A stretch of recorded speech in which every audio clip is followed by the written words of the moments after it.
Welcome back to the 3F Life, Faith, Family, and Fitness.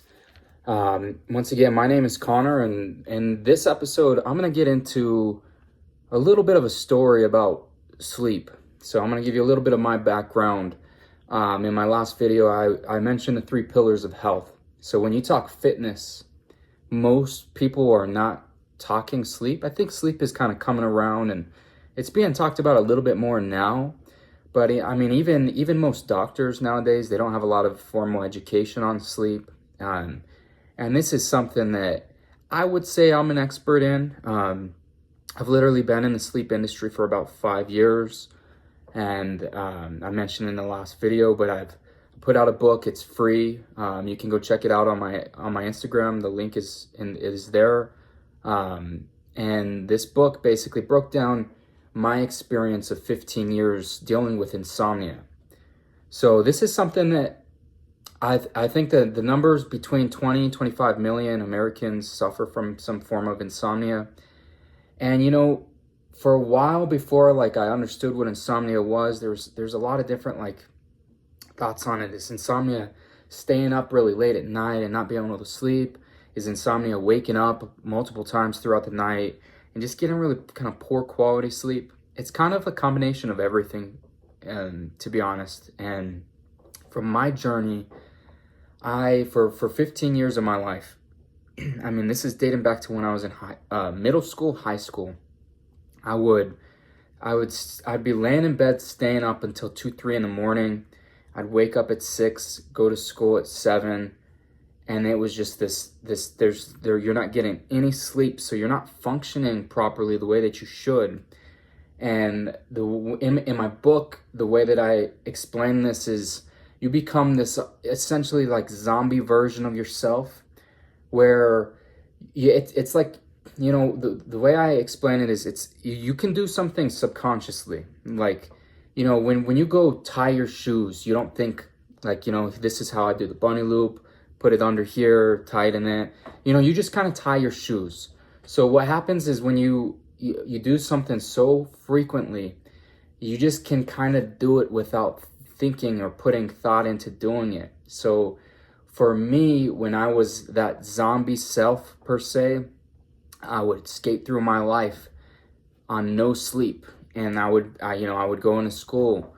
I would get through my classes. I'd go to work when I became an adult. And, you do these things and you kind of just skate through life in zombie mode, essentially. And zombie mode is just a crappy version of yourself. You're not who you are meant to be because you're not getting a good quality amount of sleep. This is something that can add up. And if you have a lifetime of this, I mean, by the time you're older, you're going to have heart issues. You're going to have so many health problems because a lot of these things are directly related to sleep. So what can we do? How can we fix this? And so for me, my first thing was, because I did this in middle school, high school, then I became an adult and I was working a full-time job. And I would go into work every day and I would just pound coffee back to back, all day coffee, Cokes, sweet teas were a big thing for me. I'd put on a bunch of weight at the time, so it's just caffeine overload over and over and over. And one thing that a lot of people don't get, because even growing up, I remember having a coffee with dinner, or a lot of people have a Coke or a Dr. Pepper with their dinner. And the thing that people don't understand is caffeine. So when you drink caffeine, you get this real jittery, you get that jittery feeling, you got a lot of energy, and it's, that's why we do it first thing in the morning. And a lot of times people don't feel like they get that later in the day, or they feel like by the time they go to bed, it's worn off. The thing that I'm going to tell you is that is absolutely not true. Caffeine has a half-life, and I believe this is 5 hours. I wrote about this in my book. And so essentially, let's say you drink caffeine at 5 p.m. with your dinner. And most people have dinner a little bit later than that. So you have dinner at 6, 7. 5 hours after that, half of the caffeine is still in your system. So you might not have that jittery feeling, but your nervous system is still moving, it's still active because of the caffeine is still going through you. And I'm a big proponent of caffeine. I think caffeine has a lot of really good benefits for you. But taking caffeine after like 12 o'clock, it just makes absolutely no sense, because what it's doing is it's keeping your body awake, and it's making it more difficult. Even if you do fall asleep, this is another thing I'll touch on. So a lot of people think like, there's certain sleep aids like alcohol and marijuana, where people are like, oh, I drink a couple beers and I'm out like a light, or smoke whatever and I'm out. And those things, even the caffeine, like, you can fall asleep on all of these things, but what kind of sleep are you going to get? Are you going to get a full night's rest where you get really deep sleep, where you remember your dreams, where you go through REM? We go through stages while we sleep. So the longer you stay asleep, the more cycles of your sleep cycle, or the more stages of your sleep cycle you go through, and you repeat it. And the longer those cycles get, and the more REM sleep you get, the better memory you have, and so forth. And so when you go and you drink, you smoke, you have caffeine, these things interrupt your sleep cycles. They're firing off. So a lot of times if you drink a lot of alcohol, the alcohol will completely block your REM sleep. That's one of the main reasons that you wake up and you have hangovers. You don't remember anything about your dreams or anything like that. Same thing with marijuana. You don't remember those things. And caffeine can do the same thing. It can, these things, they can make you wake up a bunch during the night. That's another problem. When you wake up a bunch during the night, your sleep cycles reset from very start. So ideally, you want to go to bed and you wake up in the morning. So if you go and you go through these cycles where you wake up 2, 3, 4 times a night, this is insomnia. This is another form of insomnia. And this is why what you're getting fragmented sleep. That your sleep is not quality sleep. You're getting really poor sleep because you're going through your sleep cycles in such a brief period of time that you're not really getting into the deeper cycles of sleep, and you're not really spending a lot of time in those deep cycles. So your deep cycles of like your REM sleep, this is like where you're, when you learn new information, when your body is healing, like if you're in the gym and you worked out really hard, when your body's recovering, it's trying to process and retain information. That is crucial. So if you're doing these things and you're not going through those stages of your sleep cycle, you're going to get horrible sleep, and it's going to have bad long lasting effects on your body. So those are a couple of the big things. So for me, like I said, I was going through this process where I'm my zombie self, and I thought, let me make a change of scenery. You hear the quote, the grass is always greener on the other side. So I said, you know what, I'm in car sales right now. This is kind of burning me out. I've done this for 2 years. I'm still relatively young. What else is out there? So I go and I start working for AT&T, the cellular sales. I end up taking that job, moving to another state. I moved to Colorado for a couple years. And, kind of thinking like, I'm working less hours. Maybe this thing's going to go away. Maybe I'm going to, start fixing my sleep. Whole time I'm at AT&T, nothing changed. Nothing, everything stays the same, until I came back, and then until I started doing the research and diving into sleep and how can I improve my sleep. So, that was a big thing. So this is like I said, 15-year process. You go, change of scenery doesn't change who you are. Who you are is who you are. And if you're one person here, you're going to be the same person in the next place. So if you want to change that, you need to change who you are here, so that when you go here, that person's a different person, and that you're not going to repeat those same actions, same mistakes, and so forth. So, another big issue that we have when we sleep, and another thing that completely jacks up our sleep, is our TVs and our cell phones, iPads, iPads, computers, so forth. So just to give you a little background lesson. I'm sure a lot of people, if you just think this through, like, it's going to make total sense. But we have in the last, let's see, like 130 years or so forth, we've had the light bulb, right? So before the light bulb, we had no alarm clock, no TV, none of this stuff. This is all stuff like relatively new to human history. So before this, we go and we wake up at the sun. What we have is a circadian rhythm. So the sun sets and your body kind of naturally falls. It naturally gets tired. The sun rises, your body naturally wakes up. And we humans were like this for thousands of years. This is just naturally, but then technology comes around and, we're able to do things that, we never did before. Like, you don't, back in the 1850s, we weren't staying up till 2 a.m. playing video games or watching Netflix. These are all things that are like completely new. Even though like sure, we've had them for, close to 100 years, some of these things in technology and so forth, but that's besides the point. Like, the 100 years of history versus like thousands, this is such a brief period of history that our bodies are not used to the light that we're getting, the light that's from cell phones, the light that's from TV, the light that's from your light bulb in your room. We're not used to these types of light. What we're used to is fire, because for thousands of years we had a campfire before bed. So that campfire is something that just like, kind of settled us down, helped us, right before bed and whatnot. And what these lights emit, they emit a light called blue light.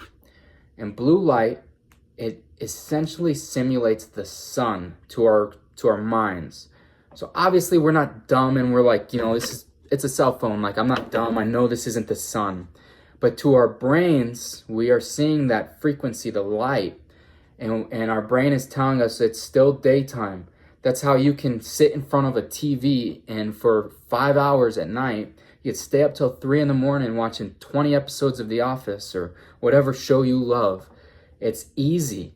It's the same thing. Like, you got a new video game, you just stay up all night playing the crap out of it, or scrolling through Instagram or TikTok, whatever your social media app is. It's super easy because it keeps our brains awake, because it's telling us that it's daytime.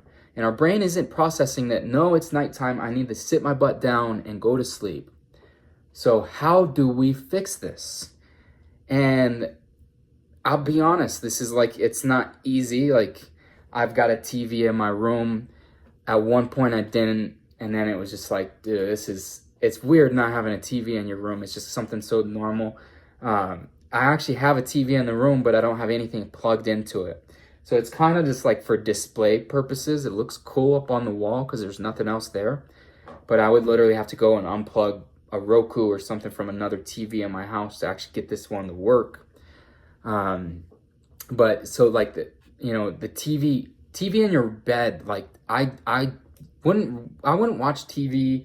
I wouldn't watch like movies on your iPad in your bed, because our brains, you want your brain to associate your bed with sleeping, and if you're married, you want your brain to associate it with sex. Those are the two things. That's it. Like, sleeping and sex, and that's flat out. Those are the only things that your brain should associate the mattress with, because what we do is we end up spending too much time and you're in bed all day.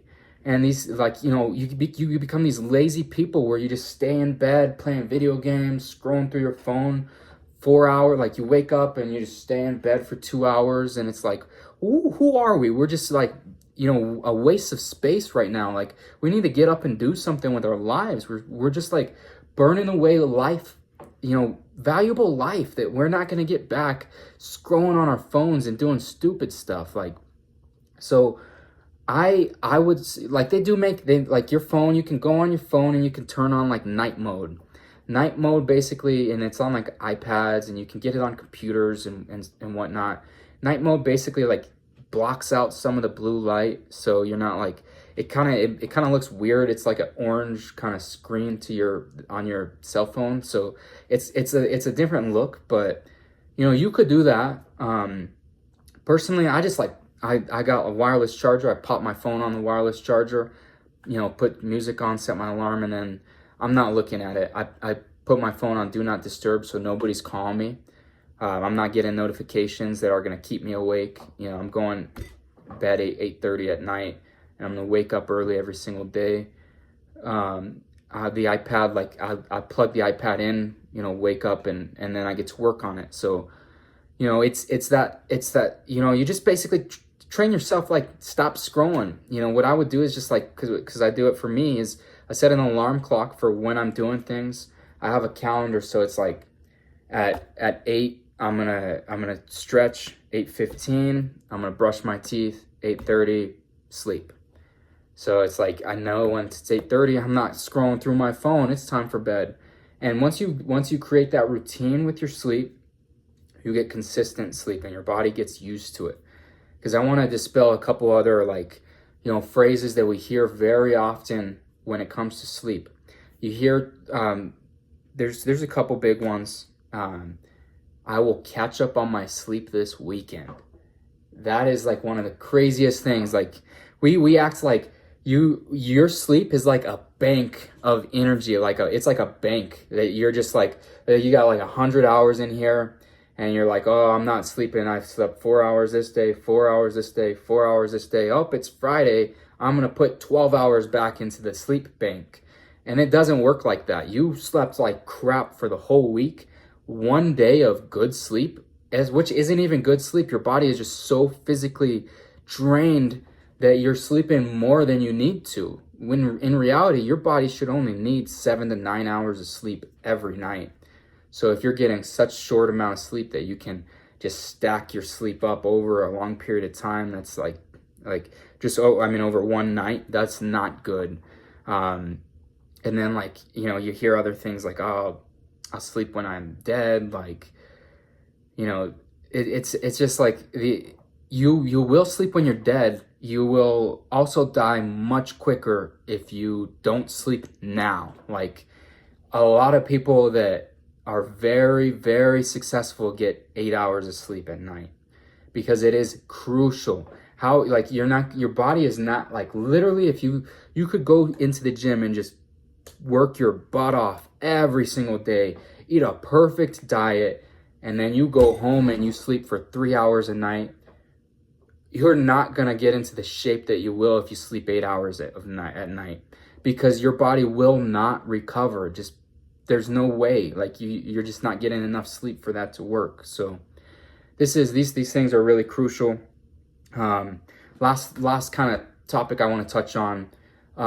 Another thing like that we tend to do is, let's say, as a person with insomnia, I used to do this all the time.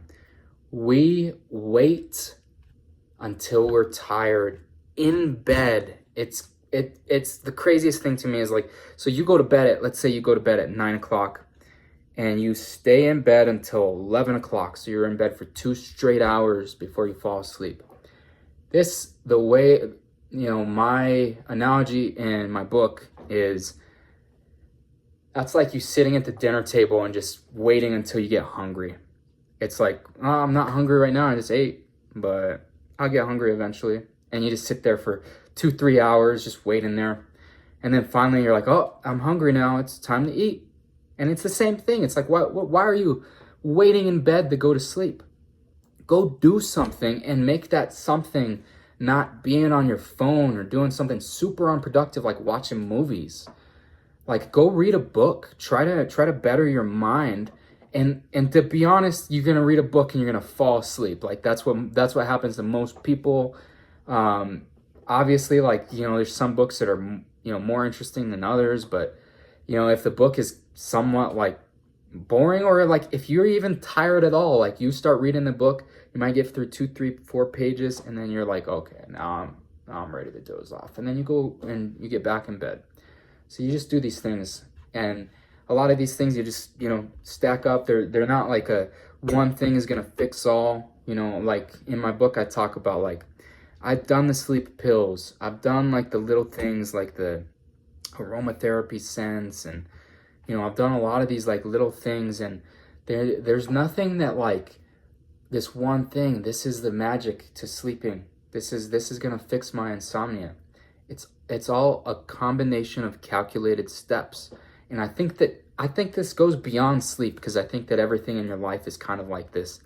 It's like, if you want to achieve a goal, there's not one thing that you're going to do to get to that goal. It's a combination of calculated steps. If you know, if you want anything, like anything is going to work like that. If you're trying to get into shape, it's not one thing. It's not, oh, I'm hitting the bench press once a week. It's not that. It's a combination of calculated steps. So that's what I would say.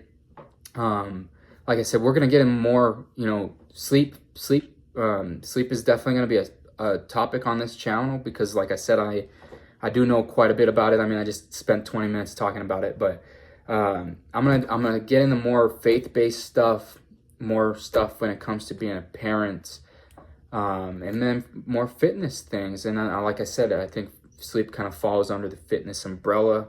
And like, I want to make things clear, like I'm not perfect at any of this stuff. Like, a lot of this is like, I document the journey. I really care about like the journey, and I think that these things are important. That, if you have like a goal in your life, and I think it's important to speak it into reality rather than just like keeping that goal to yourself. Like, oh, I'm gonna get in good shape. I'm gonna get in good shape. You just tell yourself that every day. Instead of telling the world, tell everybody, man. Because like, I think that, you could tell everybody, and then you could just end up being a loser. And it's like, I'm gonna get into good shape. I'm 300 pounds. I'm gonna get into good shape. And then like, they see you 6 months from now and you're still fat. And it's like, now that's a blow to your ego. Or it's like, I'm gonna tell everybody, because now I have people that are gonna hold me accountable. Or now, if I don't hold myself accountable, I'm gonna look horrible. I'm gonna look like I have no self-control, no willpower, that I can't even follow through with the steps that I'm telling people. So that's what I'm like. That's why that's why I think that you speak it into existence. You speak it into reality. You tell people what your goals are. And I mean, like, I'm not telling everybody every single one of my goals, because I'm really calculated. I think I break down every single thing. It's not just like a, one goal here. I have, short-term, long-term goals and so forth. But I'm not ashamed or scared to speak them. And as far as this channel goes, I've got goals with the channel. Like, I'm pushing out a video every week, or 2 videos a week, basically every single time that I have a day off. And I don't know, like, what kind of growth you can expect when it comes to like YouTube and things like that, because it's not something that I've like really successfully done. I know the YouTube market might be oversaturated, but I know also, like, I know that thoughts have a lot, of power.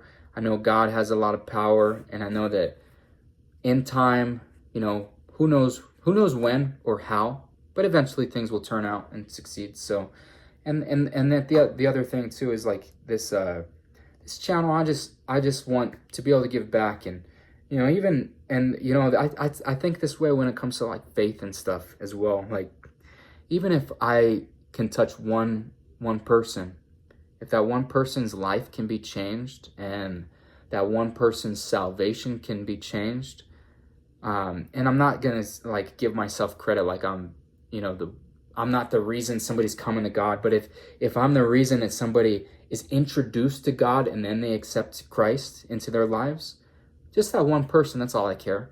And it's the same for this. I want to help other men become stronger, better men when it comes to being a father, being fit and in their faith.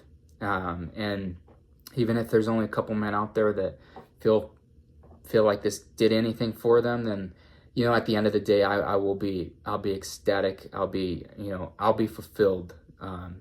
I don't need to be a millionaire or anything like that. I think I draw, satisfaction from the small wins. And even if I do things on a small scale, I think that making a difference in the world is still critical. And I think every single one of us should try to make some kind of difference when it comes to our lives. But as always, thank you for tuning in. If you enjoy the content, hit like, subscribe to the channel. And as always, God bless. Have a great week.